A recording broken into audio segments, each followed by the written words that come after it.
If you're looking for a budget 60% or 65% gaming keyboard, but want something that's different from your typical monotone color design, then you should check out this absolutely stunning keyboard that I have in my hand.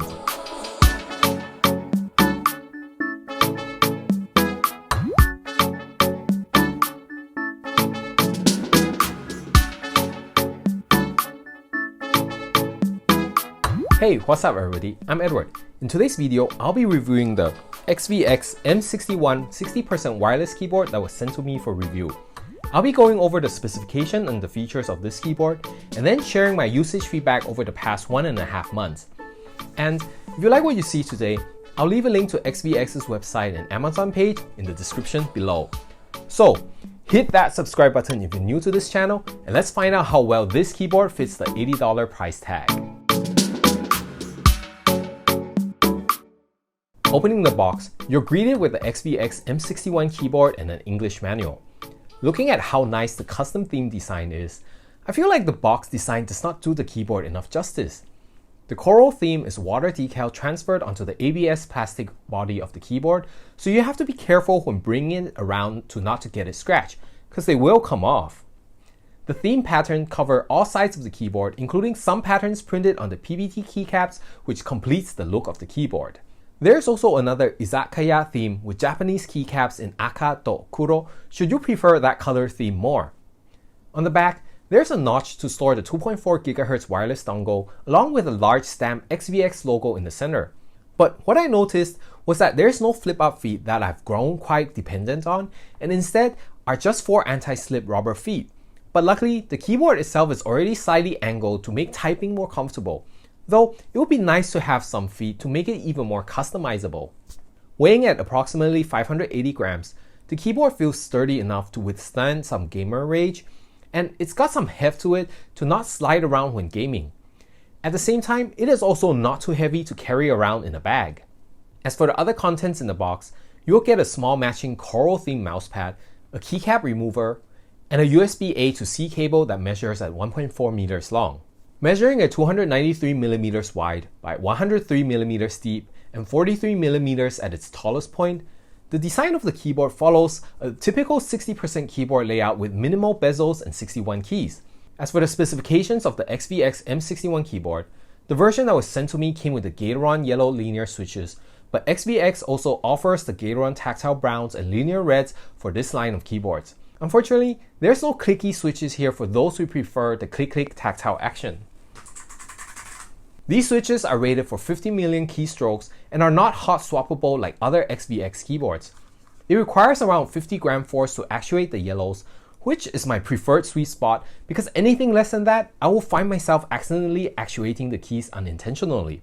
They also feature N key rollover, so it won't pose any problems with multiple inputs while gaming. The keyboard works both wirelessly up to 10 meters and wired with a polling rate at 1000 Hz, and also features 19 beautiful RGB lighting effects, which I'll do a demo of after the sound test without needing you to install any software.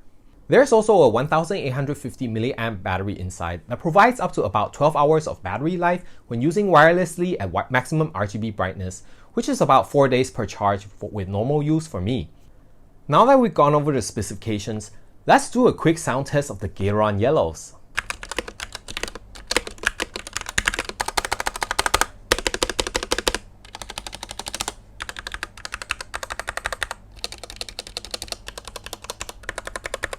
As for the RGB lighting effects, by default, you can cycle through the 19 effects that are stored in the onboard memory. Each effect can then be cycled between 9 different color presets, and there's one additional user-defined profile if you install the software, but it is limited to only per key static color without any animations. So I think this is where XVX can improve on by giving us the ability to customize the RGB animations, as the RGB in these Gateron switches are actually quite vibrant and nice. Another thing I want to point out too is that the letters on these PBT keycaps are completely closed, so there will be some difficulty seeing the keys when using this 60% keyboard in a very dark room. But overall, I would say that for a non-Razer product, the RGBs on the XVX M61 keyboard is very nice. So for the past 1.5 months I spent using this keyboard, the number one thing that stands out to me the most would definitely be the typing experience of using this keyboard. I never tried Gateron switches before, But thanks to XVX for sending over this review unit, I think I'm in love with the Gateron Yellows. They feel very similar to the Cherry MX Red and Blacks, but with just the right amount of actuation force that I personally prefer. It's like using the Razer Greens, but without the noise and tactile feedback. And talking about the noise, the switches themselves are actually very silent.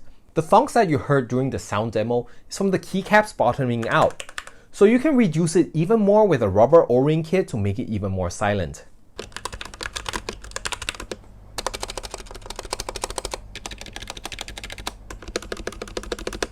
Now, aside from the comfort factor, the keyboard is also aesthetically pleasing to look at. The color choice and pattern, in my opinion, is quite well designed that every time my daughter comes into my room, she can't help herself but to touch and play with the keyboard. It's a pity though that the color doesn't go too well with my all black setup, so XVX, if you're watching, please design more colored themes and maybe add an additional layer of coating over the design so they don't crack or get scratched easily. Performance-wise, the keyboard was fantastic for gaming, media consumption, and very light productivity tasks. I seriously enjoyed typing emails with the M61 Yellows, and I find myself typing slightly faster with these switches compared to the Razer Linear Reds, Greens, and Yellows. The only issues, or should I call them nitpicks, that I have with the 60% M61 keyboard is that first, there are no secondary functions printed on the keycaps. Without printed secondary functions, it took me almost a month to memorize which key does what, and I had to keep the manual nearby to check every time. There's also no secondary functions for media shortcuts such as play, pause, mute, and volume adjustments, and also no page up, page down, so that's an inconvenience. And second, the software is only useful for recording macros and reassigning keys.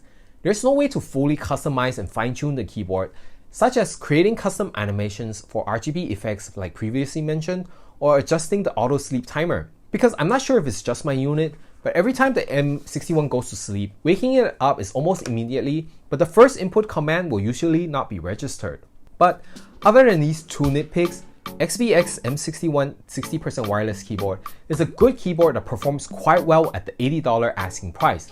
Even though it is missing some features that 60% keyboards from well-established gaming companies offer at more than double the price, in my opinion, I would still recommend the M61 to those who are on a budget and looking for a keyboard to complement their themed setups and with limited table space.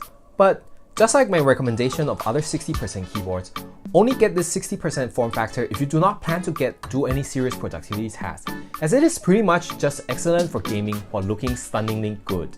Though, if you need to get some work done without going for a full-size keyboard, consider the 65% form factor, which is also available on XVX's Amazon page.